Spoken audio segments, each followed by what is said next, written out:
What's up, everybody? Welcome to episode 156 of the Cheesy Controller Podcast. I'm your host, Anton LaPlatte. Joining me, as always, we have the mayor of Stardew Valley, Chris Montepano. Damn it, 343, I'm so proud of you. We got the most degenerate squid in the sea, Jalen Roberts. Damn it, David Cage, this is why we can't have nice things. And we got the Ray Trace Do-Rag, fresh out of surgery. Congratulations on the successful Operation Madrid. I literally had to carve a fucking piece of wood out of my goddamn foot, and I had to fucking guzzle a ton of whiskey to power through it. We got a jam-packed episode for you guys this week. We're going to be talking about the Game Awards. We're going to be talking about Indie World. We're going to be talking about House of the Dead, Persona, PlayStation faceplates, Guilty Gear, Resident Evil. It's a banger of an episode. You guys are going to want to stay tuned for this one.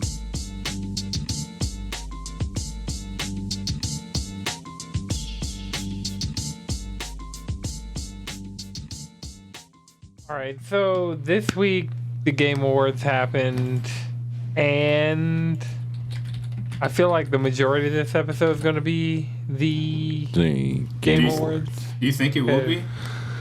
Because there was a lot happening. Like, in the pre-show, they announced Persona 4 Arena Ultimax is coming to Switch, PC, and PlayStation. Fuck yeah! One step closer, baby. You telling me I have another... Ooh!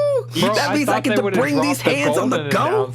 I thought they would have dropped an announcement about a musical announcement that's going to announce a drop later on down the line. Nah, we're still in the midst of an anniversary year. We're under all the pretexts already exist. Okay, perfect.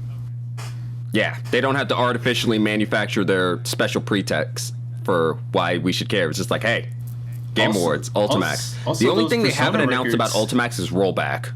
Yeah, right. That's going to be its own announcement. But I will say, I would be surprised if they didn't, because Blaze Blue, Cross Tag, and Central Fiction just got rollback. Well, the beta just came to PC. What if they announce? And I think only BB Tag is getting rollback on PlayStation. Seeing as this game doesn't come out till what, February, March? Yeah. They have time to figure that out. Yeah, we're definitely going to get more information going forward. And I just had a thought, like, what if they just say fuck it and like, yo, we got a special character coming, and it's like, what? Joker?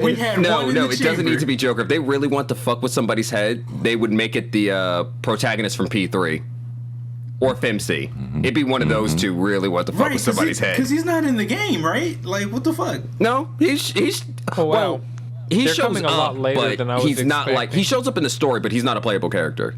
Right. It doesn't come So out like, until pull March MC 17th. out from another universe and just have her show up? Yeah, let's go. That'd be tight. Shit, they did it in Q. I'm here for it. Q does a lot. Oh yeah, Q. Heck, Q was a good time. Q soundtrack.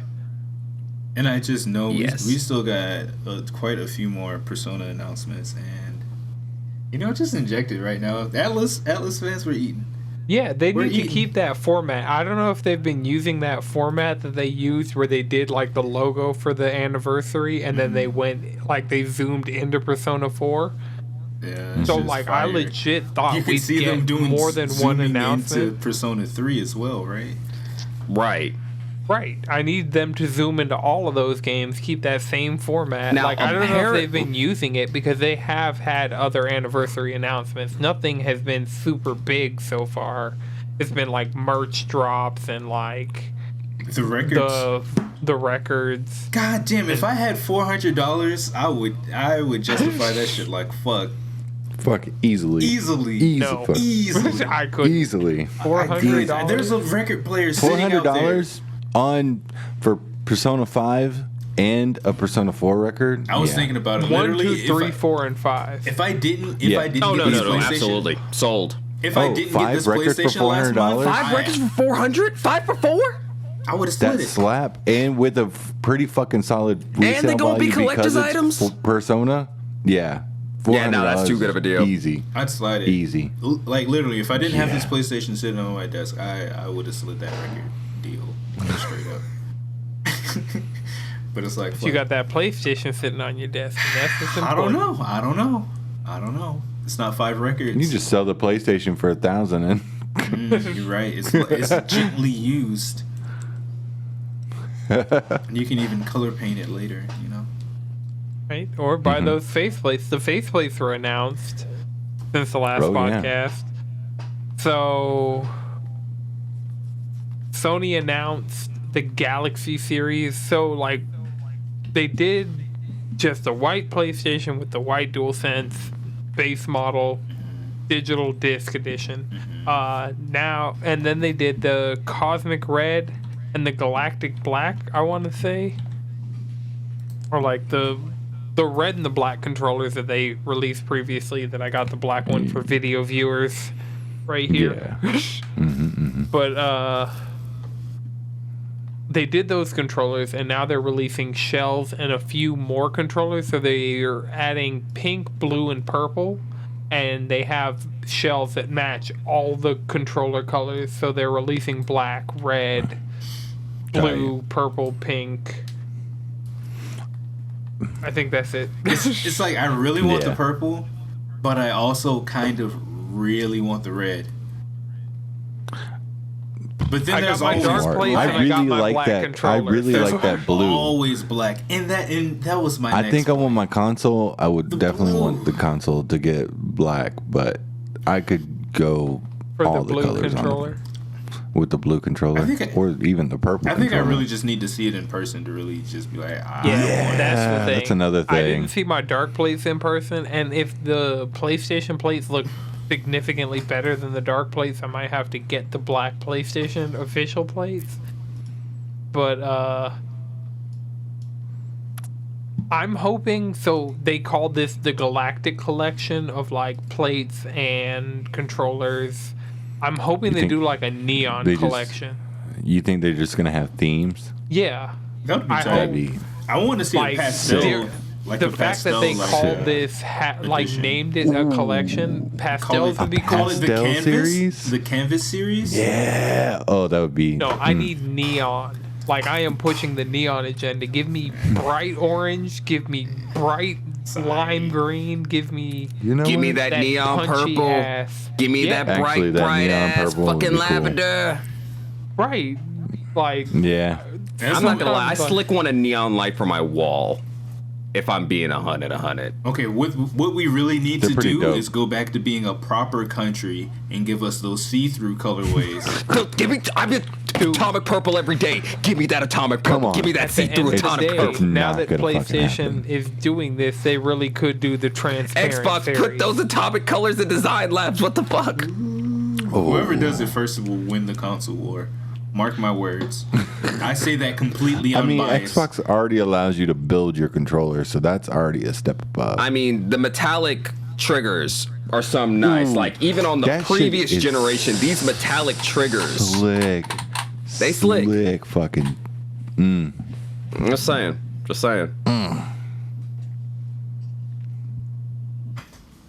yeah, so I know I'm good as far as controller and console colors. Chris, you think you're going to switch it up? Yeah. I think I either want that purple is like classic Game Boy Color purple. And that is Game Boy Color purple. And I really like that, and I also like that like light teal, not teal, but that blue. I really like that blue. That shit is cool. I was gonna say that is not teal. It looks that is some blue ass blue. It looks like the PS4 berry. I think it was like that. Apparently, it's darker than the berry. Because the berry controller, people have like compared it to that. More. But like the Goku controller, nah, dog. I'd love a console that Goku orange. Nah, they dropped the bisexual colorway. That's what that was. I mean, yeah. Too strong. My coolest PlayStation shirt is is like a PlayStation Pride shirt. PlayStation knows how to represent. Their biggest game, The Last of Us Part 2, had a lesbian protagonist, so... That's true. Still mid. I still believe that game is mid. Now, like, over a year removed, I won't say it's mid. I think you're just. It's a good game. Some of the decisions Ellie made, I would not have made. No, I personally, I do not feel like. Clearly, I don't feel like the character writing holds up as well. And since the crux of that game is character writing, that's the fucking thing. The Last of Us Part 1 got me invested in this world, in these characters, and then The Last of Us Part 2 made me hate Ellie. Why? Because they could have bastardized her harder. That's my thing, though. They could have bastardized her harder. They could have bastardized her harder. Like, that's the thing about it. This is a revenge plot. And revenge plots are always the bastardization of the protagonist. So if you're gonna do it, let's really bastardize the bitch. But she wasn't even the protagonist before this. Like, whatever. We are not here to talk about The Last of Us. They did a really good job in the first one of getting you to love Joel by just, like, fucking killing off his daughter within 5 minutes. You grow to love the Joel for the entire game. Well, yeah, I get that, but like you felt for Joel in the first 5 minutes. You just felt for him because they made you love his daughter, who sold hard drugs to get him a watch for Christmas or his birthday. Hard drugs, and then that's it was the joke. Yeah, I was like, well, she's out here pitching dog food. But and then they kill her off, and then you're like, oh fuck, that was an intense moment. And then you go through this game, it is a long line of intense moments, and you're just like, Joel is a dope character, Ellie's kind of cool, and she slowly grows on you. And then with 2, it was just kind of all thrown in your face. Chris, have you played? How much of 2 have you played? Because I think you'd love the shit out of 2. I'm almost done with, what is it, Detroit? Seattle, there we go. I'm almost done with Seattle, and I just haven't picked it up since. Seattle is a fucking shit show. I guarantee you're probably towards the end of the first part of Seattle. Homegirl I saved, what's her name? Has the switch up happened? Oh, well, I don't know. So, okay. See, I thought I was in Seattle for a long time, killing random people. Killing the WLF, the Wolves. There we go, the Wolves. The Washington Liberation Front. I'm telling y'all, man, fucking The Last of Us Part 2. I'll play it because I need to, and I did enjoy from what I did play. I liked the gameplay and all of that. Well, I mean, while we're on The Last of Us, this past week, Nick Offerman has been shown as part of the cast, and he's going to play Bill, which is one of the few characters that encounters Joel that doesn't die in one way or another over the course of The Last of Us. So Nick Offerman, and apparently he can do serious roles. Like, I just think Nick Swanson, and I think like his stand-up and like that kind of persona, but apparently he's done some more like serious dramatic roles. And so in The Last of Us, Bill already is kind of like one of the more like lighthearted aspects of the first game. Yeah. So I'm cool with it. Like, I think Nick Offerman would play an excellent Bill. I just had to throw that in there because that was news that I know we hadn't talked about on the podcast. He sounds like if you just said Ron Swanson, I would be like, okay, yeah. Oh, yeah, sorry. For the uninitiated, Ron Swanson, his real name is Nick Offerman. The guy with the mustache. Right, that his ex-wife in Parks and Rec is actually his real life wife. Mm-hmm. And so... That's why it's fucking amazing. Right. They always end up fucking. Right. They're like, damn it, the fucking we gotta break him up. And he's just having the time of his life. And they're like, she made him get cornrows at one point. Yes. Right. And we all know that was racially motivated. What the fuck? Good stuff. But let's get back to Damn. the Game Awards. That show was good. Yeah, let's do it. The Game Awards, I mean, the way I'm just going off of IGN's article written by Adam Bankhurst. Thanks, Adam. It's just, he drops trailers in here of some of the big announcements. We already talked about Persona 4 Arena Ultimax coming. What else? One thing Alan Wake 2. Well, Alan Wake 2. Alan Wake 2. And it's gonna be rated M, because we're telling a real-ass, scary-ass, adult-ass horror story. Let's fucking go. It looked like budget Resident Evil. I'm like... No, it looked like Remedy. it looked like higher budget Condemned, and I fucks with that. That's what I need. I need higher budget Condemned 1. Did anyone else play Condemned Criminal Origins? I think I have that on Steam. Like randomly. That was good. That was probably like the best Xbox original horror game on that console. Wasn't Alan Wake 1 what Blair Witch kind of ripped off of? Yes. Or am I thinking of a different... Yeah. But also it plays like Control, because it's the Control people.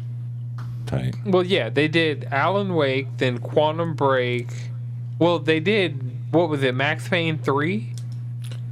I think they did do Max Payne 3. I think they did Max Payne 3, then Alan Wake, then Quantum Break, then Control, and now they're doing Alan Wake 2. And they're doing the campaign for Crossfire X, which had a commercial at the Game Awards randomly. But yeah, so the first thing on this article is Star Wars Eclipse. We got a cinematic. It's a David Cage game. I was so hyped for Star Wars. It's like it had all the ingredients. Brand new game in Disney's new setting, the High Republic, which is perfect. Don't fuck around with the old stuff. Just do new stuff. You got this whole timeline. Brand new game, action, hyped. Then all of a sudden, guess who's making it? David, all the women are whores in my game's Cage. So I'm gonna make nude models of actors without their consent. Right. You know, one of those, another studio that also got hit with one of those suits. Back when Elliot Page was Ellen Page. Yeah. It's just, there is a lot. It's like, we can't have nice things. This is the worst timeline. We don't have Respawn making Republic Commando. That's how fucked up the timeline is. We have They're not making Republic Commando. We have Sora in Smash. Oh no, I love Fallen Order. I enjoyed it. They even brought the Night Sisters into a game. I love that game. But Respawn makes some of my favorites, made some of the best shooters we've had in the past decade make Republic Commando. They've made the best shooter. The two best shooters. Apex and Titanfall. I'm not sure I'd put Apex up there. I love me some Apex. I think it's real good, but I wouldn't put it up there. And I think it's and for me personally, it's more of the constraints of the genre, more so than anything. But just FPS. All right, now what if you look at it as just battle royale? No, like, that's the limiting one. That's the limiting one in my opinion. They're incorporating more and more story into the game. It's not the story. It's not the story part. It's more about It's a mixture of like how. Well, no, I think the battle royale. Let me get my thoughts together for a second. I think first things first. Titanfall 2 better than Apex. I think the way they handled their crafted levels and the experience that they have within those levels are that. I think, but I do see the moment-to-moment emergent gameplay of Apex being very appealing, which the fact is you and your friends on a map with these guns and these characters doing a thing. Yeah, but I feel like the Apex Arena mode is more compelling than Titanfall 2's PvP suite. I don't. And that's mostly because I really want to eat myself. I can't eat myself as hard in freaking Apex. That's really what it is. It's like with Apex, debatable. I can't like freaking chuck myself to the moon. Because Titanfall was also 6v6, and then you literally could summon a giant fucking mech. I'm sorry, but Apex doesn't let you summon a fucking mech. And then also be able to fight a mech part is really cool. A mech. The fact that you might be more deadly outside of that mech is Right. It's kind of fucking cool. I really fucked with the multiplayer. Titanfall 3 is what we fucking need. That is what we need. We need Titanfall with everything. Anton looks at me crazy like when I want Republic Commando. It's like, come on. I will say, is this no? They're married. Star Wars they're game. Married to Battlefront. Is it going to be? I don't think we ever said the name. It's Star Wars Eclipse. Yeah, Star Wars Eclipse. Is it really taking? What part of the timeline is it taking? Oh, High Republic. So High Republic High is like a Republic solid is- 100 so years before the events of the prequel trilogy. Okay. Yeah, because I mean, you just saw a glimpse of Yoda in the Jedi Council, and Yeah, so this is all before. So pretty much Disney was like, okay, we're gonna take the time before the events of the prequels and make that our new playground, which they should have just done from the beginning. right. Because that's pretty much what you do with Star Wars, because it's the premier science fantasy setting out there. Like, it is the mainstream science fantasy setting. So you pick a point in the timeline. I prefer Old Republic, and just do your thing. Right. So, I guess we're going to kind of go backwards as far as, like, the winners in the Game Awards. It Takes Two won overall Game of the Year. Fuck the Which, Oscars. I mean, this year's kind of weak. I wouldn't necessarily say disagree. weak. It's not weak because clearly it was competitive. It was competitive. Right. I think It really was it's just that competitive, but just a usual, little bit lower big usual tier. players just aren't there. That's really it. The players that are usually always there because they pretty much have to be there weren't there this year. But even, like, I respect what was Metroid weak about the Dread list? for what it is, but Nintendo wasn't out in full Nintendo, and I respect Ratchet and Clank Rift Apart for what it is, but Sony wasn't out the way Sony normally would be. Resident Evil Village, I appreciate what it is, but I don't feel like Capcom was firing on all cylinders this year. It's like just They were. all the people that I don't even necessarily because agree. Xbox Game Psychonauts Studio, 2 Bethesda was really Deathloop. good. This is also like the first year But Deathloop was like into I don't COVID know, after it started. So this is kind of like we're getting COVID. I mean, games right we're now. not going to pretend like we're not getting a lot of the 2020 leftovers this year. Like, let's not even pretend we didn't get that. I am not pretending that. But my thing about it is I appreciate the fact that I appreciate the fact that the usual suspects aren't really there this year, like they normally are. Like, I'm happy to see like other types of games Right, because for all take the the games, spotlight, because it's always like your choice of third-person shooter, third-person action game, first-person shooter. That's usually it. right. It's nice to see like other types of games to at least get some spotlight, because it's like you'll see people say, "Oh, nothing good came out this year," but it's like if you weren't into good but things came out this no, but I'm year. saying like the people who say that only play very specific genres. But what are those genres? Like, name a genre that wasn't served in one way or another this year. Because fighting games, Melty Blood, racing games, Forza. You think JRPGs? We got Endwalker. As we far got as a game of the Tales okay, game. but yes, those other categories normally have a mix of genres that are like pretty inclusive. Game of the year is kind of your standard like. What is the best game of the year? Right, It says it's awarded for outstanding creative vision but and like, innovation. It's in also game like a direction popularity and design. contest. Like, I don't know what Death Stranding didn't it that won, or that was going against God of War. I didn't even believe God of War deserved to be Game of the Year. What? Yeah, but that's my opinion. Heck, I didn't give God of War Game of the Year that year. I don't think I believe that gave Ratchet and God of Clank War the- Because I definitely know I gave that to Spider-Man. I think I definitely gave- know I gave that to freaking That was Spider-Man. either Spider-Man was a that better might have been game. Tetris Effects year. I don't know. I know it But wasn't that's my a- game of the year, but I could, as somebody who played it, I see how it could win overall game of the year, especially from the Game I can see Awards. exactly why, but this is also comes to like this has always been my thing about the Game Awards. It's like what part of gaming is being celebrated here when you say this is the best game. For example, I think God of War sat out there at the top more so for its writing and cinematic game design than it did for its actual like gameplay loop game design. Well, Spider-Man, on the other hand, is kind of the inverse of that, where it's like its core gameplay loop is real good and solid, but the cinematography of everything else around it isn't as polished or like inventive. So let's just look at the Game of the Year winners since 2014. Let's just go over like this list. 2014 is a specific year, but let's do it.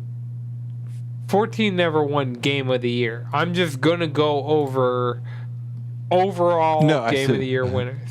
I said that's a specific year, but 2014 is like, I think that's when it went from being the VGAs to TGAs. I think. Oh. Yeah. So I just have, as far as looking at just the Game Awards, this specific exact product that happens every year. Apparently the first year is 2014. Okay. So 2014, Dragon Age Inquisition. 2015, Witcher 3 Wild Hunt. 2016, Overwatch. 2017, Legend of Zelda Breath of the Wild. 2018, God of War. 2019, Sekiro Shadows Die Twice. 2020, The Last of Us Part 2. 2021, It Takes Two. So outside of It Takes Two, Overwatch, and I would say Last of Us 2, most of the Game of the Year winners are big open sandbox third-person action games. So you said except Overwatch, It Takes Two, and The Last of Us Part 2. I guess, and The Last of Us 2 is Sekiro. iffy. Even God of War wasn't open world. God of War had a pretty, I said big sandbox. God of War had a pretty big sandbox. Well, I mean, The Last of Us Part 2 had a certain part that was a big sandbox. I would put but Last of Us Part 2. And Okay, I'll add that in there too. Heck, I'm not complaining. I say God of that War just and The proves my Last point of Us more. Part 2, neither of those are open world games. Like, I didn't say open world. I said They're big sandbox. fairly linear. Open world and big sandbox aren't the same thing. Like, But yeah, an open sandbox could just be a giant game. Huh? Like, if we pull it out, anything that is not a third-person action-adventure game, the only game that has won Game of the Year from the Game Awards in the past 7-8 years, I can't math right now, since 2014, the only game that is not a third-person action-adventure game is Overwatch. Because Dragon Age, third-person action-adventure. Witcher, third-person action-adventure. Breath of the Wild, third-person action-adventure. God of War, third-person action-adventure. Sekiro, Last of Us, It Takes Two. All of these are third-person action-adventure games. But I mean, the sales and the trends, like, that shows, like, people are always like, and that kind of shows my argument about why I like PlayStation first-party games, because PlayStation makes some really high-quality third-person action-adventure games as their first-party portfolio. Like, pretty much all of their major games for the last generation are third-person action-adventure games. Infamous, Bloodborne. I mean, we got Gran Turismo, and we've gotten... I don't think Spider-Man is definitely a third-person action game.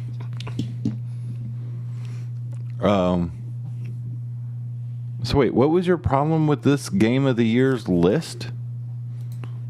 Just that I feel like this year wasn't the strongest year. It Takes Two is a good game, but I don't feel like It Takes Two or any of these games on this year's nomination list stand with even other nominees in other years. I just feel like, and I am aware that COVID delays. I disagree. I kind of disagree with you. I would have given Ratchet and Clank Game of the Year and would definitely have put it with, in my opinion, like other games of the year. I'm honestly really fucking with Ratchet and Clank. Like Ratchet and Clank is a fucking good ass time. It's a great game.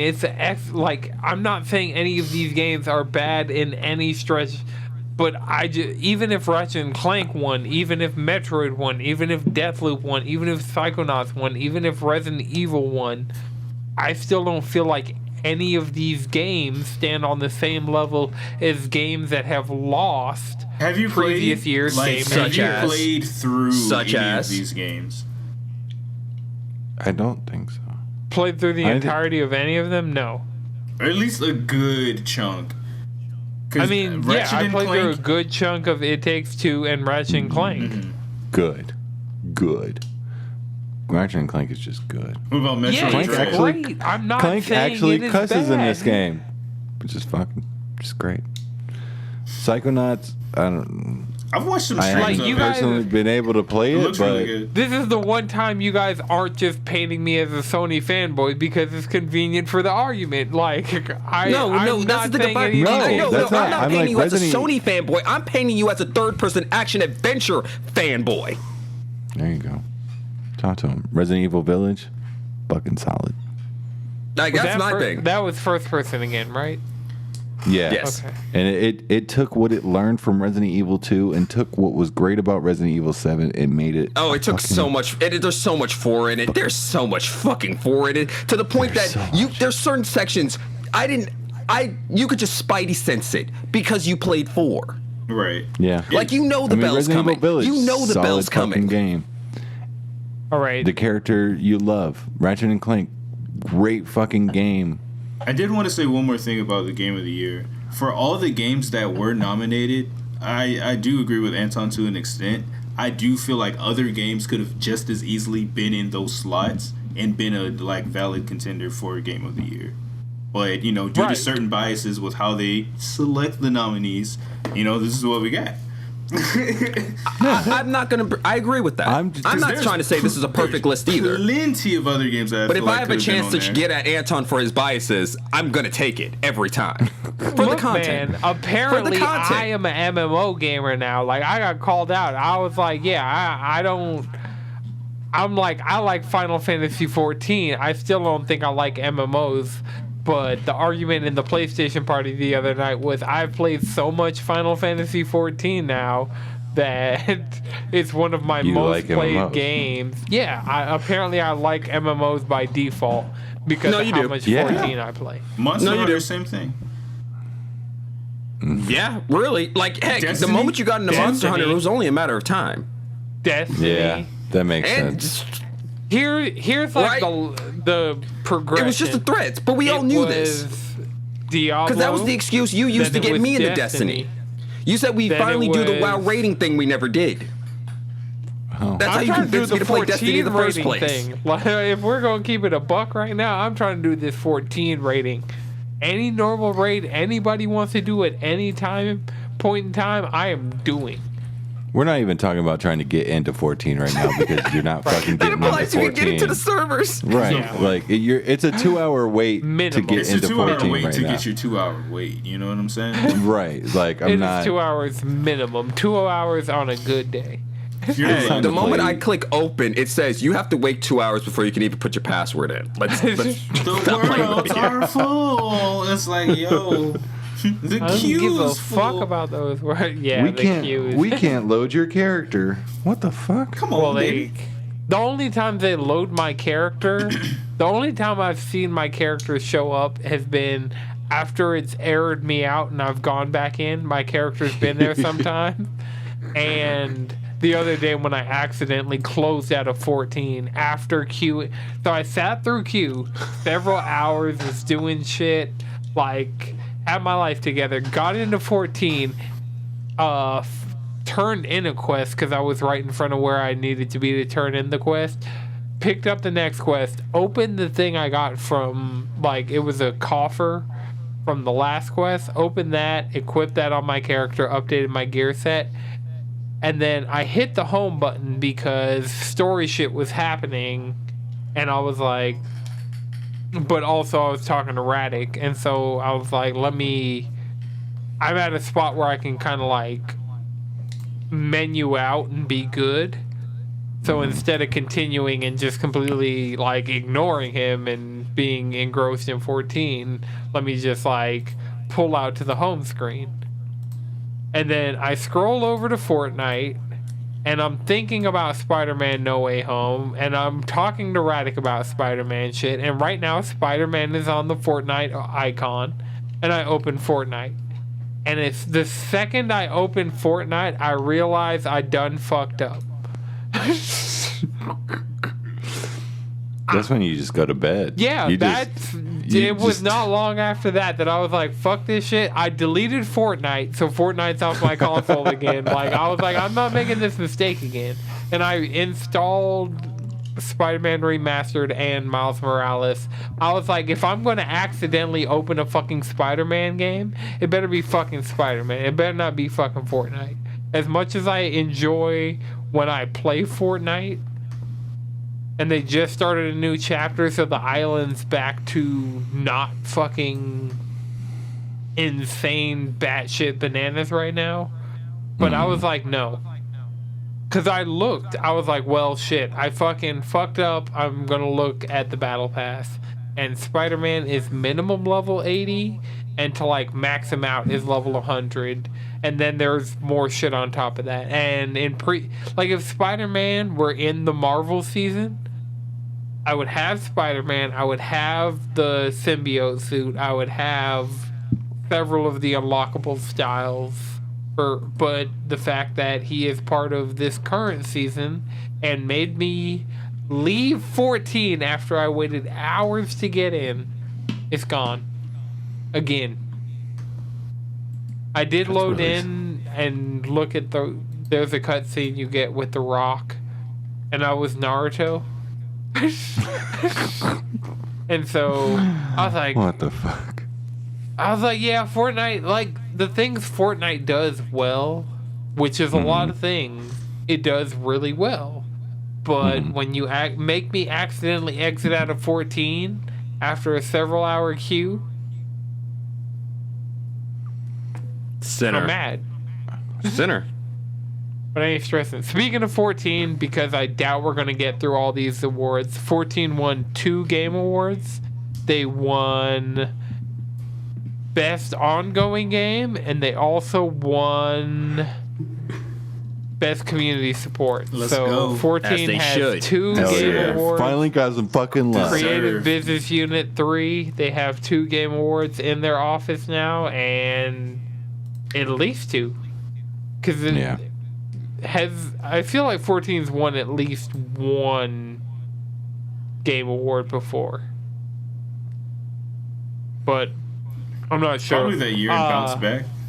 Another one I want to shout out is the Nier Replicant version 1.2247448719139. It won Best Score / Music. And it's a re-release of a game. I do think it has new tracks, but I doubt most people got to those new tracks because existential depression is a side effect of playing Nier games. I went back to playing Nier the other day. I played it for 5 minutes and then I closed it because I was like, oh, right, this is the last time these characters are going to be happy. I'm going to leave this right here. I mean, that just proves how good that soundtrack is, also. Right? Yeah. Speaking of old games winning awards, shout out to Resident Evil 4 for winning Best VR game. Apparently, the Resident Evil 4 VR experience is fucking nuts.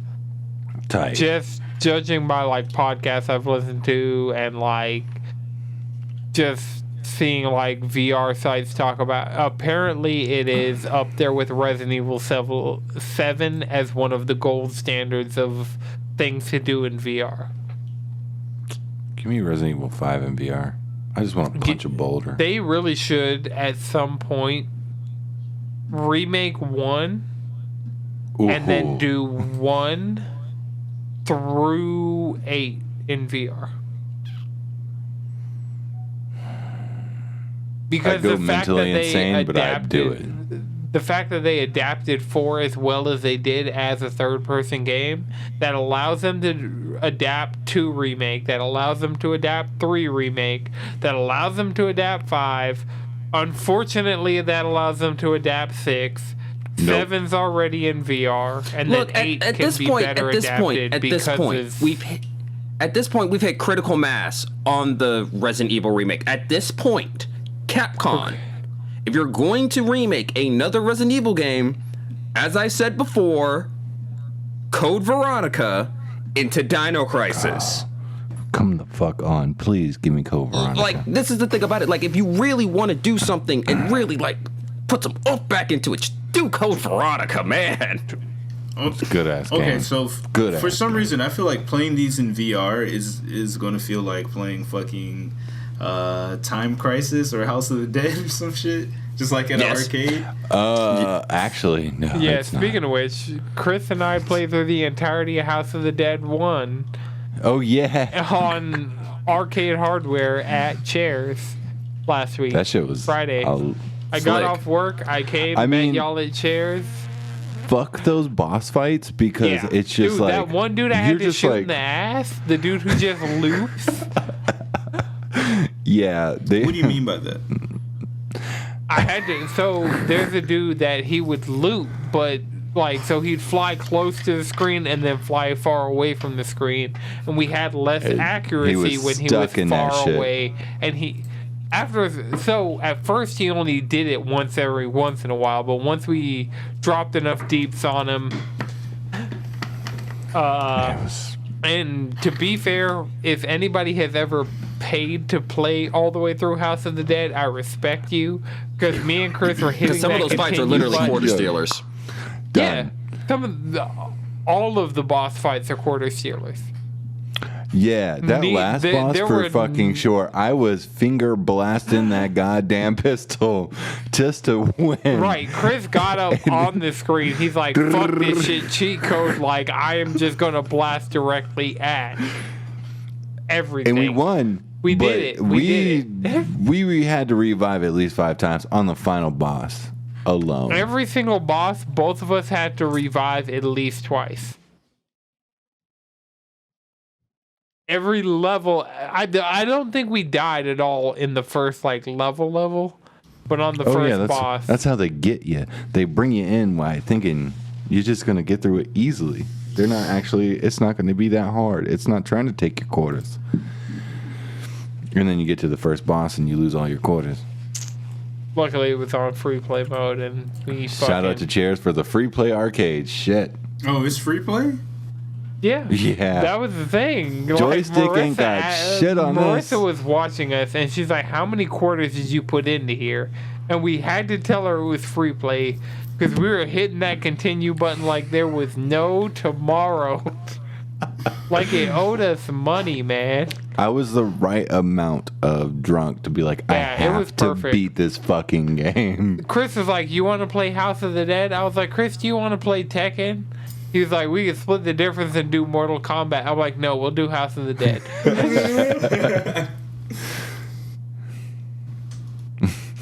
Because neither of us, us playing Mortal Kombat would have been not a good time.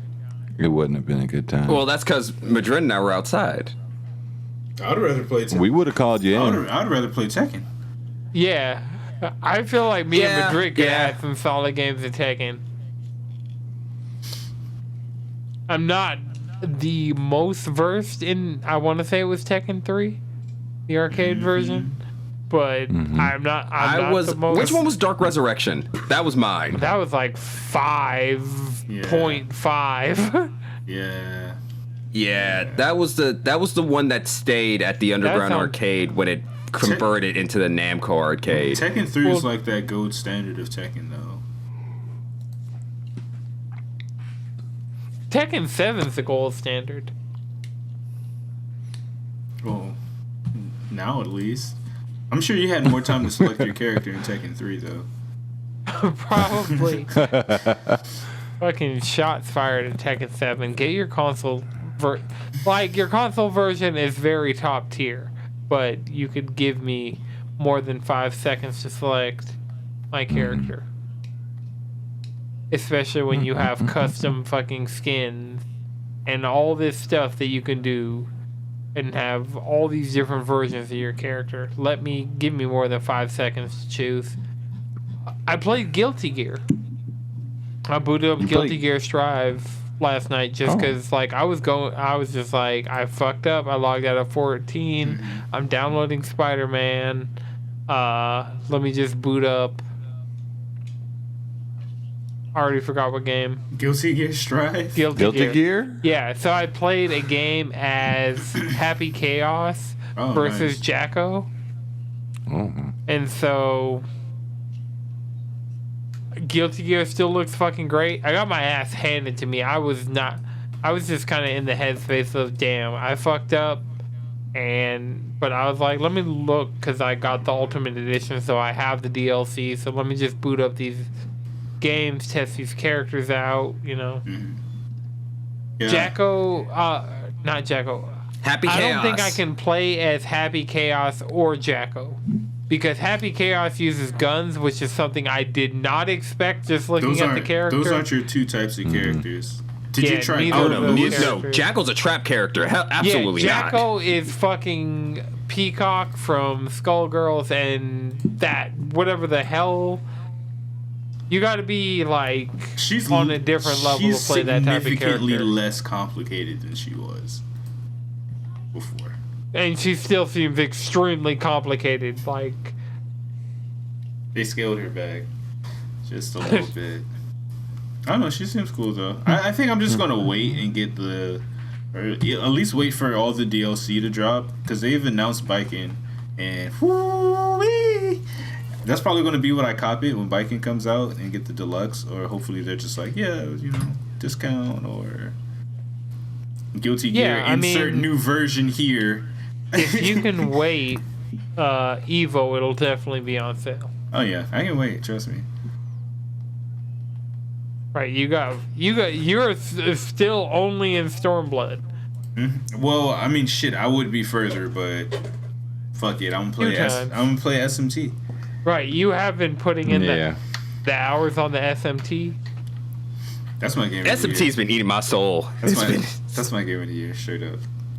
Jalen, I know you've probably been cracking out on this game, but Madrid somehow, I feel like it's cracking out harder. Damn. Yeah. No, wait. We are very close. We are not that far apart from each other. Have you made it to the ferry? You got to the ferry village, right? Yeah. I'm on the mission to go find. King Oberyn sent me on a mission. So. Okay, so you're literally like you're like 20, 30 minutes behind me.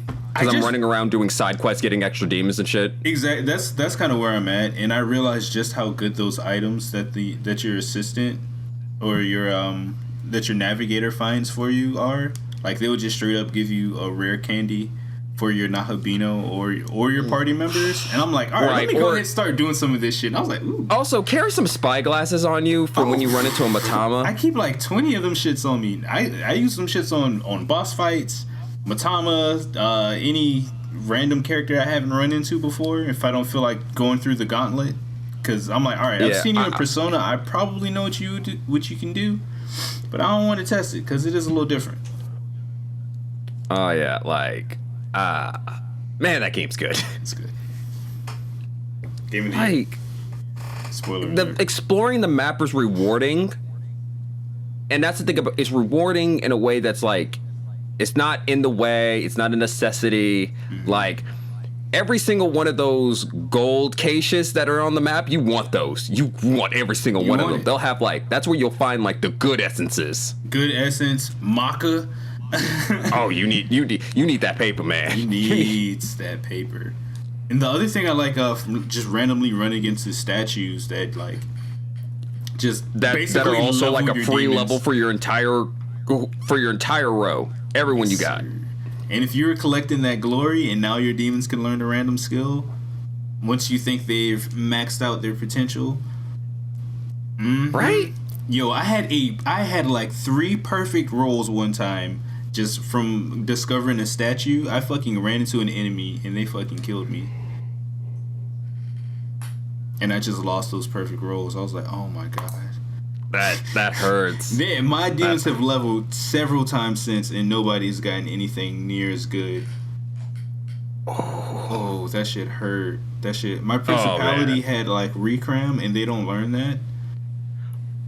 Oh, and I was like, oh my god, that completes my healer light magic set, and now it's just gone. Or so he thought. Gone because I died because somebody used fire on me twice in a row. Yep, like that's the thing about SMT is that like sometimes you'll just get fucked. That's the only way to describe it. Everything will be fine, and then I hope you saved recently. I didn't. That's literally why the moment I feel like I accomplished everything, I literally hit that return to last ley line fount and save. I saw the look on Chris's face of why are you not saving constantly, because there are only certain points you can save at. Yeah, pretty much. Okay. But thankfully, you don't have to run all the way back. Like, you don't have to run all the way back or some shit. You could just hit a button, teleport right back. And that's the thing. It was just a normal walk. I got into a normal fight. And instead of even if you attack them, you have priorities, play your turn, they're on some... If they don't completely outspeed you. I'm fast as shit. A couple of those fights, I was just getting outsped. Like I would hit them first, and I was still getting outsped. No, they're just foolish. That's just not gonna happen again, though. No, nobody. I just crafted a demon. Nobody's outspeeding this bitch. Nobody. I got a Nekomata.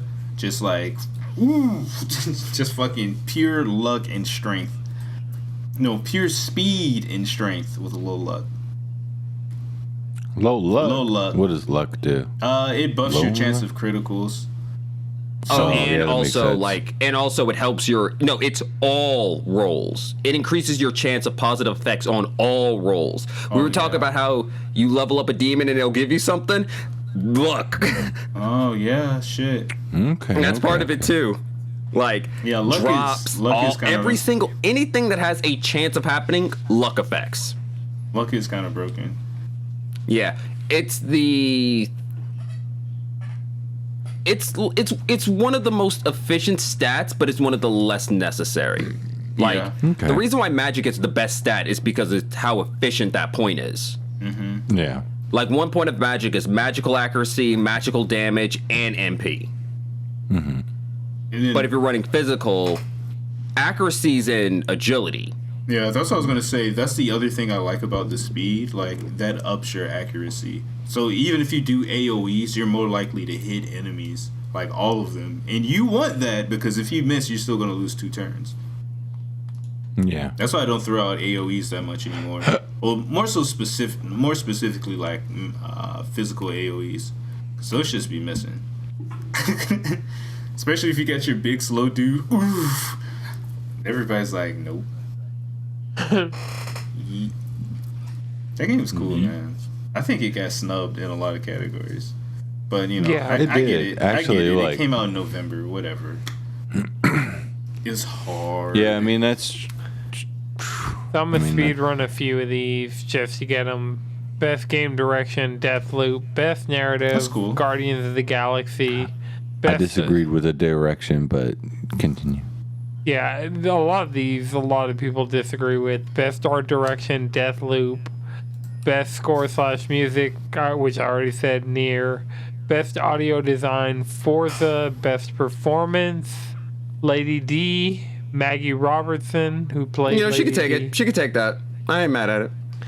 Games for Impact, Life is Strange, True Colors. Best ongoing game, which I already said, Final Fantasy XIV. Best indie game, Kena Bridge of Spirits.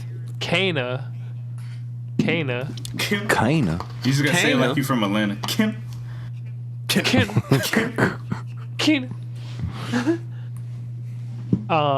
Best debut indie game, Kena. Best mobile game, Genshin Impact. Best community support, which I already said, Final Fantasy XIV. Best VR/AR, which Chris said, Resident Evil 4. Innovation and accessibility, Forza Horizon 5, even though accessibility experts say that this year all of the nominees all do it so well. They all fucking crushed it. yeah, all of them like, I think Last of Us won best accessibility, like innovation and accessibility last year, and Ratchet and Clank, which didn't win, has all of the accessibility options of The Last of Us Part 2 and Ghost of Tsushima where applicable, and then some. So shout out to Ratchet. shout out to Sony and Microsoft because Forza won. So shout out to Sony and Microsoft. The fact that we have the two I got Forza downloading right now. I want to see what that vroom vroom is on. Yeah, it's a good fucking time. It's a good fucking time. I am happy that Xbox kind of made that another one of their focuses. Like, yo, we're gonna really try and push the meter with this and make sure we have the people in place to test these games. And, even the parts of the Game Awards where they were focusing on like accessibility, they showed like they were highlighting different like creators, the future class. Like they showed like a bunch of the people and what they did, like one person dressed in drag, one person gamed with a disability and used like a mouse controller, and part of their setup was the Xbox accessibility controller. So it just kind of showed accessibility in games has come a ridiculously long way in the span of the last few years, and I mean, it's just making gaming available to more people, so I think that's just a really positive thing in general.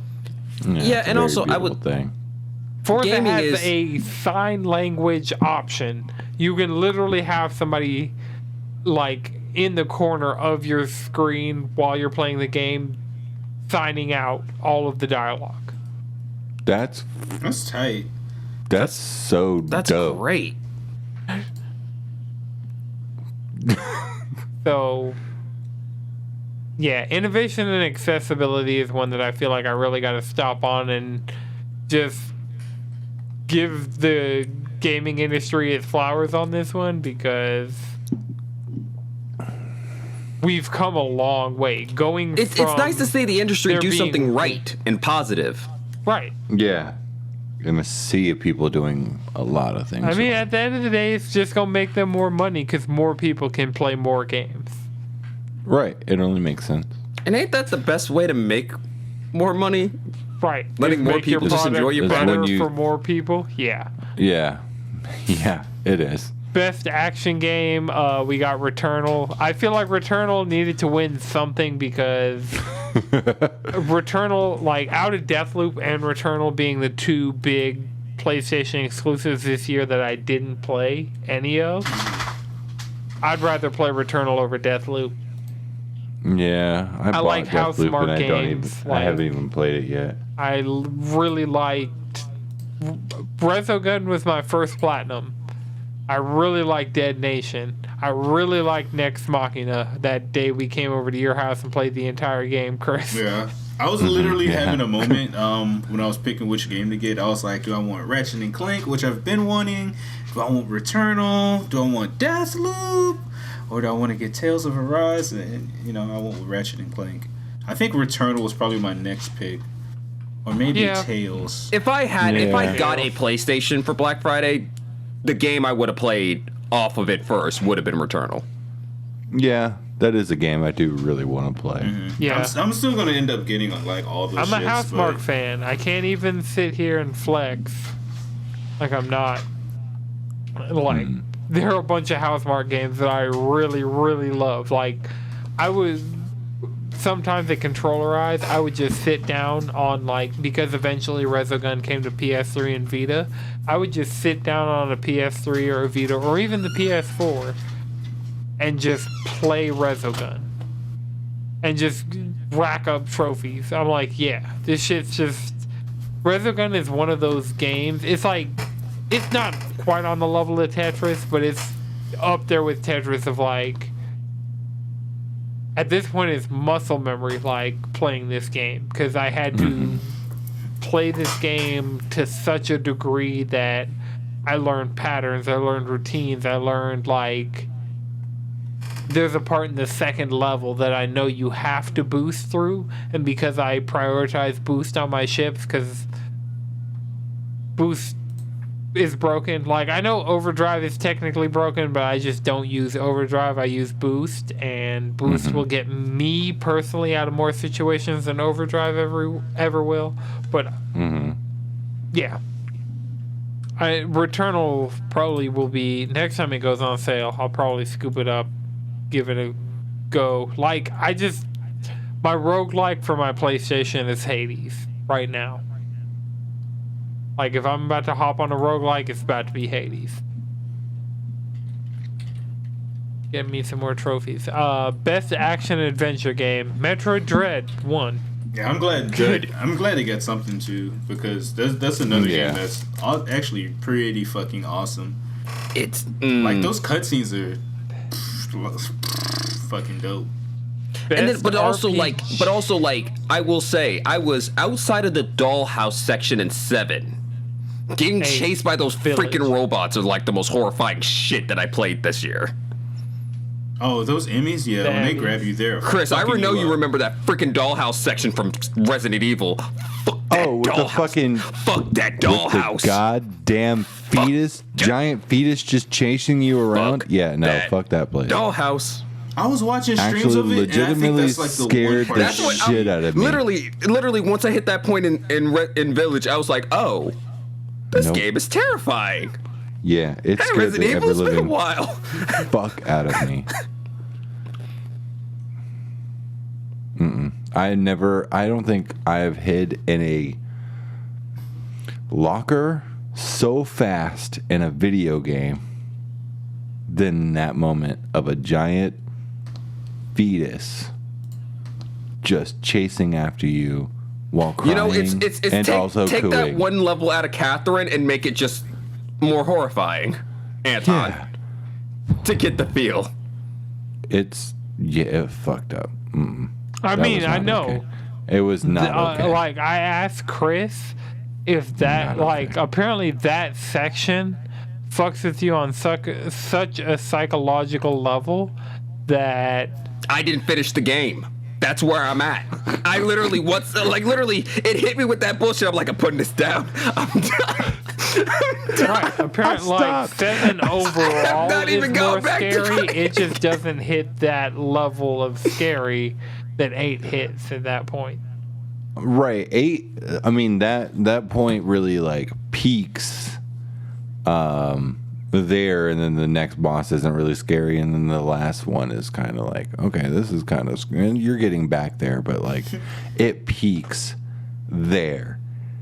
Because because that dollhouse is like a very crafted section of bullshit. That part is the scary. I mean, because it's like one of those moments where you don't have your gun anymore, and like so you can't defend yourself, and you kind of feel hopeless. You're just solving puzzles, and next thing you know, you're running into this thing, and you're like, I have no idea. Okay, so it's like Chris, have you watched the new Resident Evil movie from Ratchet and Clank? The CGI one?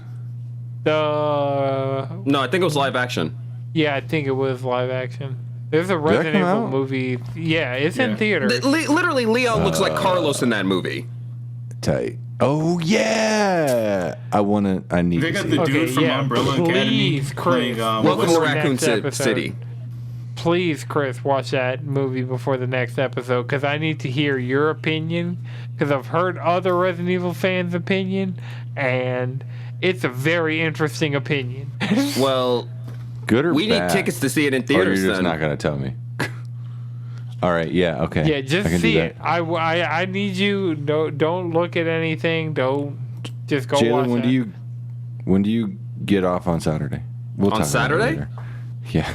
I get off at I gotta close, so I'll probably won't be off till 8:30, 8:45. Okay. I'll hit you up. We'll figure it out. Yeah. I'm also off all day Sunday. Oh. All right. Yeah. So just getting through the rest of the Game Awards. Best RPG, Tales of Arise. They put Monster Hunter Rise on this list, even though Monster Hunter Stories 2 is more of an RPG. And they put Cyberpunk 2077 on this list, even though that's not a game. Even though that's just not good. Right. Best fighting game. I hate how I'm actually going to have to fucking defend this game. Fuck. It's not It's good. better. It's just not complete. Better. Well, it's not. It was a buggy mess at launch, and they have since patched it significantly. But as far as on consoles, where Madrid and I definitely will be playing it, it's still not in a good state. Yes, I understand honestly, that. But even the but ones also that I like played, bugs aside, was still worse than the other RPGs that I've played this year. So I really don't think that. Yeah, I mean, here's my thing. From my experience from it is that when Cyberpunk actually works and gets into the groove, it's actually really good. That's the fucked up thing. Is that it's like this. It's like this. You got it's a sandwich. The bread's trash. The cheese is trash. The lettuce is trash. But the meat's pretty good. The meat kind of slaps. I like the rest of that shit though. Like bread trash, lettuce trash, tomato trash, sauce trash, freaking cheese trash. But that meat's pretty good though. Like I still wouldn't eat that sandwich. Yeah, but when you order a sandwich, I still would not eat that sandwich. And the only part that is good is the meat. You kind of still rest is trash. No, fuck that. That sandwich is trash. The bread at least has to be also. I would not eat that, Jalen. In this exact analogy, I wouldn't eat that sandwich. It's not an exact analogy. It's not exact analogy. It's not exact analogy. It's really more worse. Actually, here's what it is. No, here's what it is. If anything. Yeah, I mean, here's the thing about it is that when you're able to get into the groove of Cyberpunk and you're able to experience that game without the bugs, which I played on PC, so I got to do for a while. Yeah, it's actually pretty good. It was pretty good. Doing the whole street racing shit with Pam, like literally, I'm driving in a car, being chased by drones and autonomous cars, shooting out the window with my girlfriend shooting out the other window. I was having a great time. But I'm not gonna pretend like that's a game that deserves to be on the top spot, though. I just think that is a bit better than it's given credit for. Yeah, but at the same time, like a lot of these other games were just better across the board. I mean, Monster Hunter Rise was better, and that's not even really an RPG. Right. Monster Hunter Stories 2 should have had that slot. I don't understand why it didn't. Maybe IGN messed up? Well, no. This is like the Game Awards.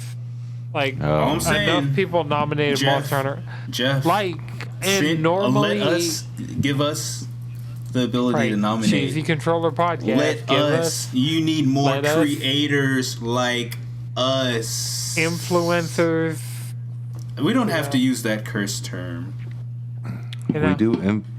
Look, man, I'm just trying to get us to be able to vote manipulators. Because when I hear influencer, that's what I think. Manipulator. Yeah, we're not going down that rabbit hole. The best fighting game of 2021 went to Guilty Gear Strive at the Game Awards. You already know the smell of the game. So, I mean, certain people shout out for mad Nickelodeon that to be on there. Shout out to every game on this list. Shout out to Demon Slayer, the Hinokami Chronicles. Shout out to Guilty Gear. Shout out to Melty Blood. Shout out to Nickelodeon All Stars, and shout out to Virtua Fighter 5 Ultimate Showdown. Shout out to all those games. Shout out to video games.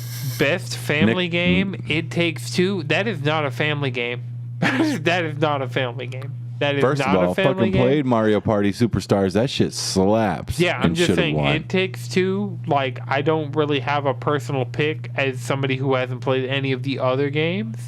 I just feel like if I had kids, and also, I mean, like, right now my family is me and Angelina, and we've played this game together. But like, if I were to have kids, I would play any of these other games before I'd play It Takes Two with my kids. Is Pokemon Snap a multiplayer game? No. Okay, it's not a fucking family game. No, it's a game that you can play with your family. No, you could play that game with your family. Point out like, hey, point out the Charizard.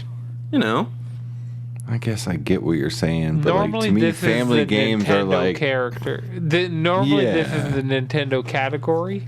I think Nintendo's won this category every year, but this year, and I feel like this year isn't the year Nintendo should have lost. Like, I would... Fuck the any Oscars. of these other really games are shouldn't. more family appropriate. Like, when I think family, like, you know, when I like view the optics of a family game, It Takes Two is not one of those games. I mean, It's about Not to, like- divorce and like not to like toot on fucking Mario Party Superstars, but like imagine like you got you and your kids and you got a wife and you got Mario Party Superstars that's like remakes of the old ones that you played when you were a kid and you're just trying to I show don't your know. kid I want to like love my family. that's a Snap- cool ass I don't- fucking Snap is the experience. first- I don't want my like, family to should know that have one. I'm evil. Yes, I will WarioWare, fucking like all of the every other game in this category makes more sense as a winner to me personally than It Takes Two as the one on the podcast who's played the most of It Takes I Two. think they voted for this because they didn't think that it would win Game of the Year, and it did, and now they're like, oh, fuck. Do you want to hear my crazy conspiracy, Chris? Do you want to hear? I'll ask Chris Yes. specifically as the one with I my. really do. So I want to hear your crazy think about conspiracy. the people who are associated with the Game Awards. We got Jeff Keighley, right? We got like he's a given. Kojima, because Kojima is like associated heavily with Jeff Keighley. You think about Reggie. Reggie Fils-Aimé has done a lot of really big things at the Game Awards. You think about faces like that. Another face you think of is Joseph Ferris, fuck the Oscars. Like, that is something that every time the Game actually, Awards... I'm going to give you. You're definitely within range of that. A lot of that tracks. Right. lot of that tracks. Yeah, Yeah. It's not as crazy. The more this isn't one of my, like... I'm going to explain this theory and nobody's going to be on the same page with me. Like, the more The more you think about it. the more evidence I give. So Joseph Ferris is one of those names. And when Kojima's there, like, I feel like Kojima won multiple game awards for Death Stranding, and as somebody who likes Death Stranding, I don't think it might have necessarily needed to win all the categories it won. No, it for sure didn't. That It didn't. I mean, But yeah, so I feel like for Joseph Ferris, fuck the Oscars being associated with the Game Awards and the brand that Jeff Keighley is trying to build, I feel like it's a solid choice for Game of the Year. Like, from that point of view. From the Jeff Keighley is the one who, at the end of the day, like, I know there's voting, I know there's fan voting, I know different things are weighted different levels. I feel like Jeff Keighley's vote is weighted very heavily, and I feel like he would have voted for his friend Joseph Ferris. I would also Guillermo like to del add in. Toro is I would also on like to the add list. in that narratively, It Takes Two is the perfect game to really like fuck with the optics of what you think a Game of the Year winner would be. You know what I'm saying? yeah. Especially since What, we're starting to see family more and more game? games come out that are specifically like non-violent and things like There's straight up third person shooter sections and It Takes I'm not Two. saying this one specifically. I'm saying this one. I'm saying narrative. With It Takes Two specifically, I'm talking about its narrative. It's narrative content specifically. You know what? Maybe I want to fuck around and play this game at some point. Yeah. I mean, it takes two to play it. Damn it! No, I saw Sakurai play it with two hands. But that nigga's also Sakurai built is a different. KOF player, so them hands are lethal. Get good at playing Smash against yourself with two a hand on controllers? each controller, and then go play It Takes Two. I don't have the dexterity with both hands doing. And it's like, that's the thing. Smash Bros. You don't necessarily need both sticks. It Takes Two. You definitely need both sticks. So you run into a finger dexterity dilemma there. And considering it becomes straight up a third person shooter at certain points in that game. Yeah, but it's also a game that's not about saving the world. It's about a family. Yeah, but I still don't think it's a family game. There are things about families that aren't. They Oh might no, have I was taken saying it that too it was in the literal. Game of the Year category because it has the type of narrative that kind of bucks the trend of like what the outside of a gaming audience would think gaming is. Very true. That's what I was saying. Best sports/racing game: Forza Horizon 5. Vroom. Made fucking sense. I mean, Hot Wheels got fucking hoed, but Forza is also apparently a very good game. I want to play it. Like, I've enjoyed what I've played of every single Forza game I've ever played in my entire life before now, so I don't see why that shit would change. But I downloaded a little bit of it. It's pretty good. all right, so best sim/strategy: Age of Empires 4. Apparently, no, Microsoft won this shit last year on PC. This is the Xbox version that's not as good. Oh, okay, that's fair. I remember that. Apparently, Inscription is the one that really got hoed here. Best multiplayer game: It Takes Two. I feel Sure. like Monster Hunter Rise got hoed here. No, Monster I Hunter feel Rise like definitely fucking got Knockout City. Knockout City. Knockout City. Knockout City. Knockout City was a good ass fucking time. Knockout City. Even Back for Blood, like I'm skipping Content Creator of the Year. I'm skipping Esports Athlete and Coach and Event for the year. Best Esports Game: League of Legends got it, and I just the amount I'm of going to tell you right now. arcane I'm going to say this right now. As someone who has watched the World Championship for most of the games on here, it should have went to Valorant. The Valorant Really? championships were lit. League Worlds was I'm going to tell you, the Dota 2 international is was also normally, alright. like, but kinda that fun. Valorant tournament was sick. League basically always wins though. yeah, it's the most popular. Yeah, and the League, as somebody who knows nothing about League and has played very, very little League and has no desire to play any more League events be hype. I know, but I'm saying. But Valorant went harder. But the thing this about year. it is, how should I put this? Riot put their foot into the Valorant tournament, like they do with League. They started Valorant after learning everything they learned from doing League for a It really was long time. already lit. I just didn't know anything about it. I wasn't. That's why I was trying to like skip these because I just don't have any concept. Oh yeah. While we have a we quick should just leave it interstitial, alone. I'm going to go over some of the games that were announced. Alan Wake 2 was revealed and announced.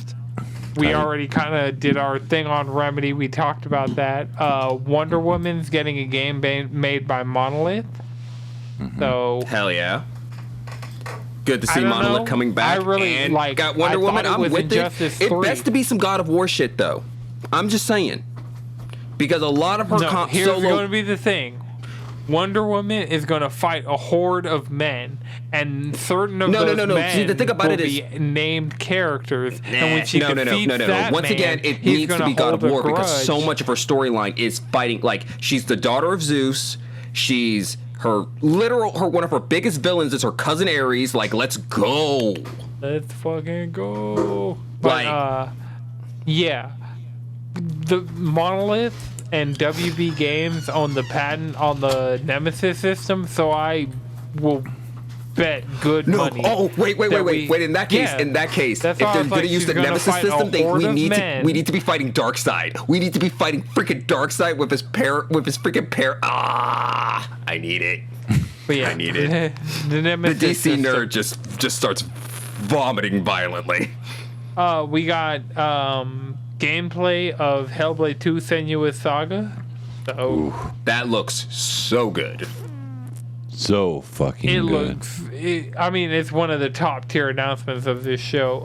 Elden Ring got a cinematic trailer, a story trailer, and I had to deafen. Like I was on the Rupee stream for that, and I had to deafen them because I was like, I need the lore right into my veins, and like I'm there for lore, but I feel like the FromSoft lore just hits different. Mm-hmm.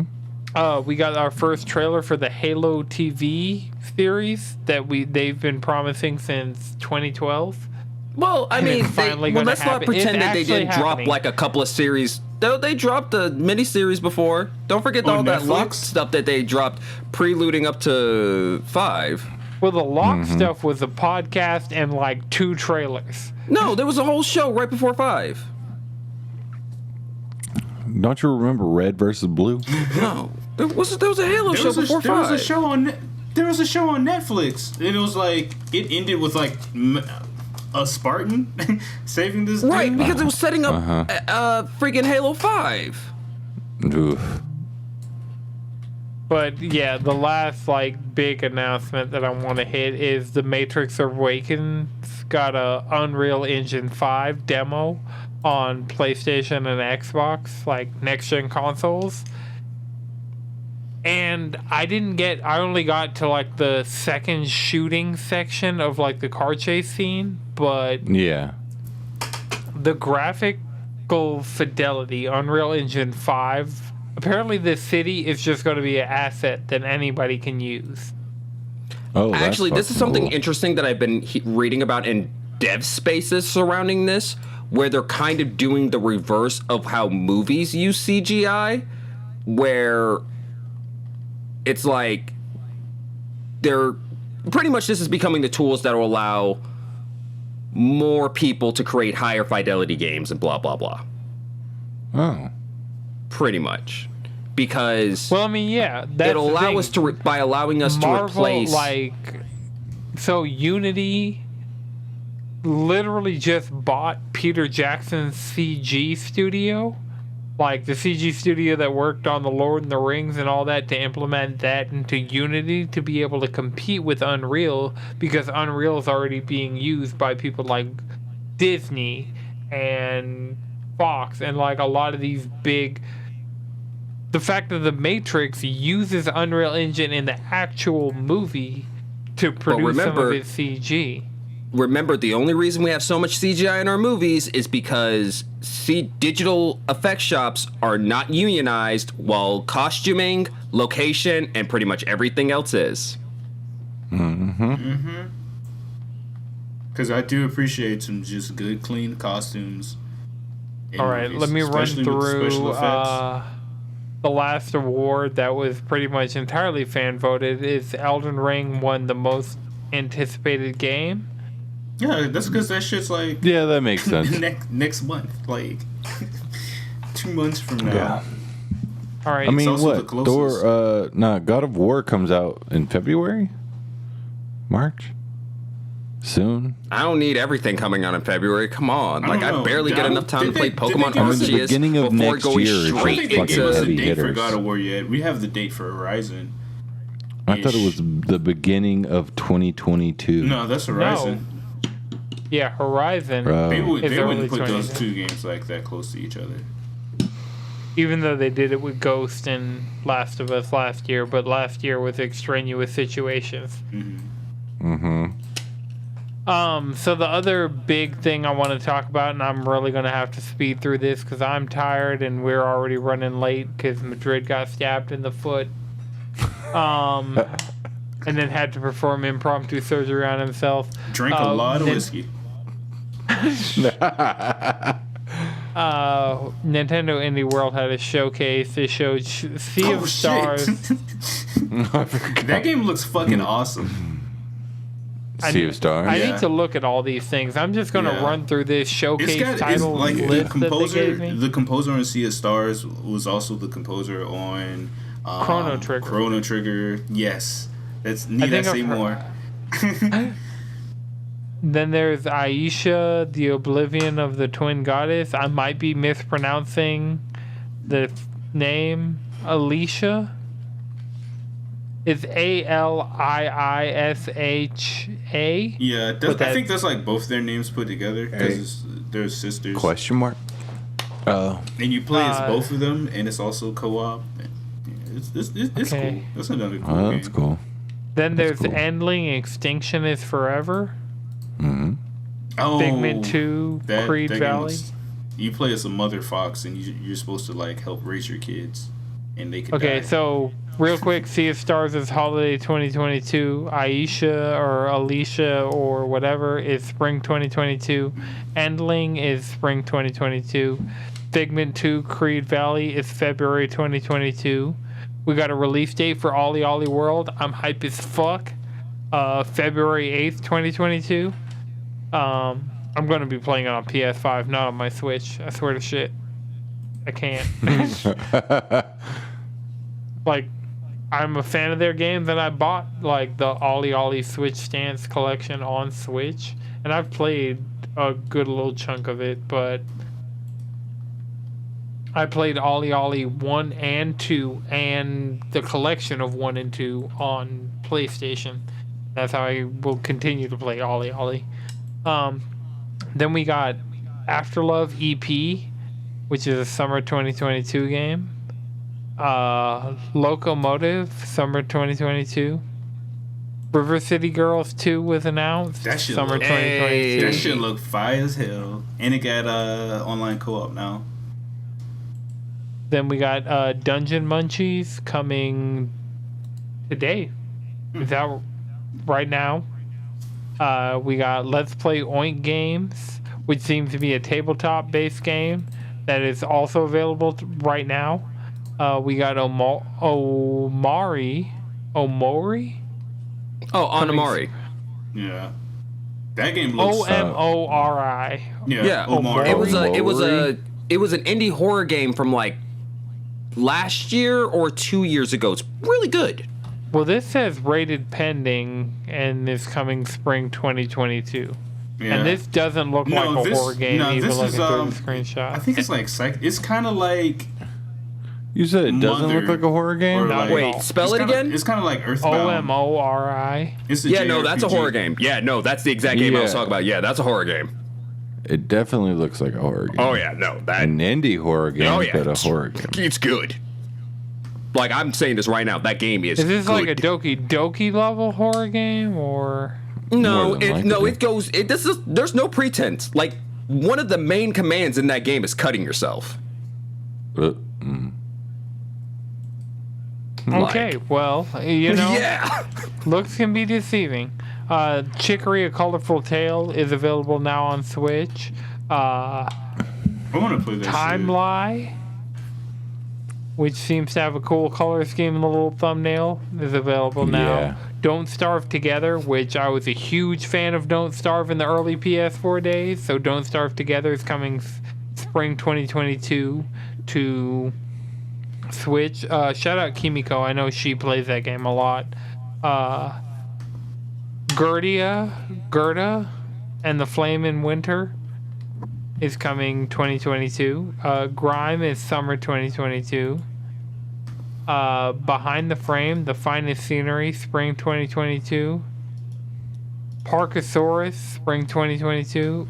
And Baby Storm will be available January 21st, 2022. Oof, Jesus Christ. I mean, for the most part, that is the general breakdown. If anything in there sounded interesting to you, I'd say check out the full Indie World presentation to just, look at these games, see what they look like, because I've realized, listening back to some of our other indie things, we'll be like, this game looks really fucking cool, but unless you can see the game looking really fucking cool, doesn't exactly work. You can take our words for it, like, I give you my word that Ollie Ollie World is probably going to be better than Ollie Ollie 2.